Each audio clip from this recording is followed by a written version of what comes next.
यार देखो, जल्दी से लॉस फंक्शन समझ लो। मार्केट में लोग बहुत पैसे लेके बड़े बड़े टर्म्स बोल के तुमको कंफ्यूज कर देंगे। मैं यहाँ बोल रहा हूँ कि आपको वो सब कोर्सेज लेने की ज़रूरत ही नहीं है। मैं सब इजीली समझा दूँगा। बस हाँ, यहाँ थोड़ा टाइम लगता है वीडियो रिकॉर्डिंग, एडिटिंग, बात करने में। पर जो कंटेंट मिलेगा वो सॉलिड मिलेगा, एकदम देसी स्टाइल में 10 मिनट के अंदर मैं समझा दूँगा। घुमा फिरा के तो मैं नहीं बोलूँगा।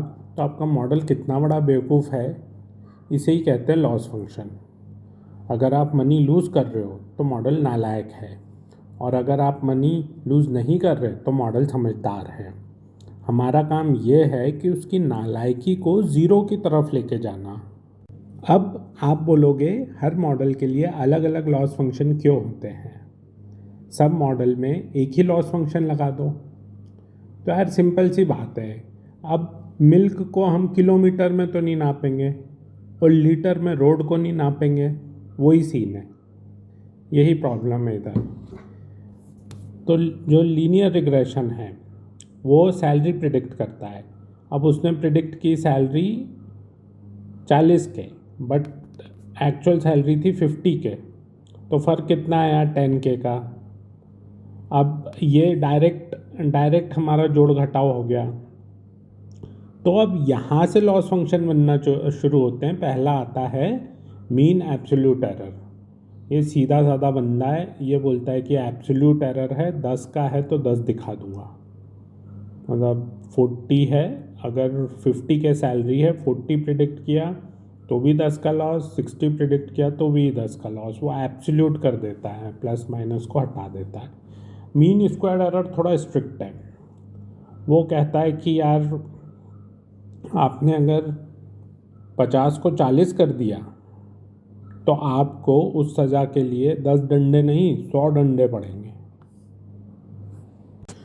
अब देखो, लॉजिस्टिक रिग्रेशन में MAE या MSE क्यों फेल हो जाते हैं?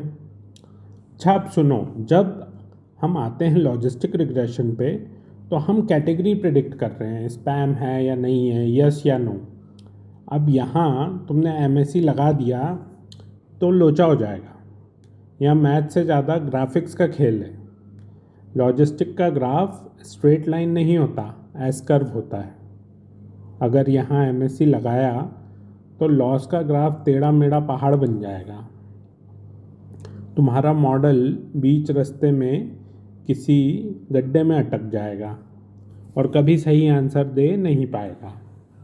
इसलिए हम उसे लॉग लॉस कहते हैं जब लॉजिस्टिक रिग्रेशन की बात आती है। लॉग लॉस इस ग्राफ को आप समझ लो एक परफेक्ट कटोरा है।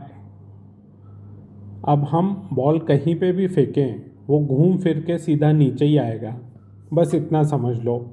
यस नो वाले सवालों में डिस्टेंस नहीं, शेप मैटर करता है, इसलिए इसे कहते हैं लॉग लॉस। यार अब हम आते हैं पेनल्टी और रेगुलराइजेशन पे। अब आते हैं इन चीज़ों पे जो आधे लोगों को कंफ्यूज कर देती है, जैसे रेगुलराइजेशन। इसमें लोग पेनल्टी पेनल्टी बोल के हमको डरा देते हैं और पेनल्टी का कभी मतलब नहीं समझाते हैं। हमेशा रेगुलराइजेशन का मतलब थोड़ा बहुत बता देते हैं, पर पेनल्टी कभी नहीं बताते। तो पेनल्टी क्या है? पेनल्टी ओवर स्पीडिंग का चालान है। अगर तुमने रट्टा मार के कुछ चीज़ याद कर ली और फिर उसकी स्टेप्स नहीं लिख पाए एग्ज़ाम में, तो ये तुमको फेल कर देगा, उसके लिए तुमको पेनल्टी लगा देगा। इसी को बोलते हैं रेगुलराइजेशन की पेनल्टी। और ये चाहता है कि तुम ओवरफिट ना करो, तुम रट्टा ना मारो, इसलिए ये वो पेनल्टी लगा देता है। तो भाई तू आंसर सही ला, लेकिन अगर तूने चीटिंग की या इक्वेशन ज़्यादा कॉम्प्लेक्स बना दी तो मैं तेरा चालान काटूंगा, पेनल्टी लगाऊंगा। ये बोलता है रेगुलराइजेशन पेनल्टी। ये अच्छा, इसमें दो टाइप हैं। एक है L1 लासो, ये स्ट्रिक्ट वाला पुलिस है। ये बोलेगा जो फीचर्स काम के नहीं हैं उन्हें गाड़ी से बाहर फेंक दो, ख़त्म काम। L2 L2 को बोलते हैं रिज रिग्रेशन। ये थोड़ा चिल है। ये बोलेगा ठीक है फीचर्स रख लो पर वो ज़्यादा शोर नहीं मचाएं, मतलब एक तरीके की फीचर रैंकिंग कर लो।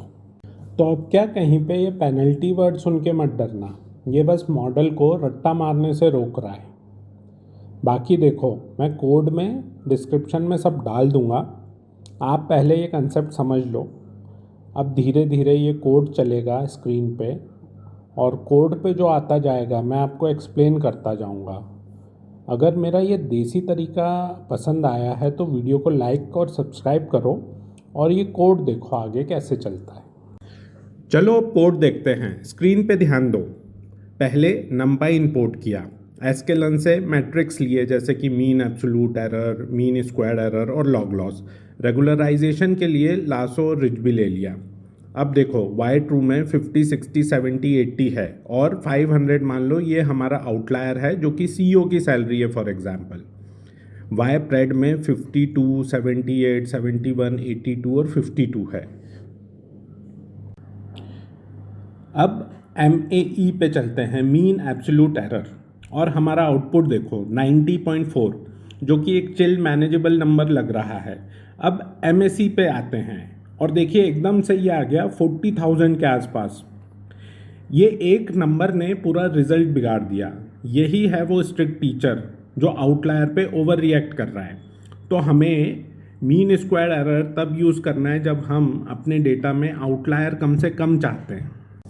अब देखो क्लासिफिकेशन की तरफ चलते हैं।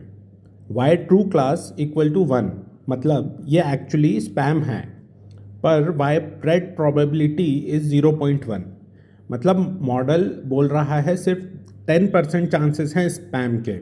तो देखो लॉग लॉस क्या आया, 2.3, जो कि लॉग लॉस की टर्म में बहुत बड़ा नंबर है। हमारा मॉडल कॉन्फिडेंट था और गलत था, तो पनिशमेंट हैवी मिली।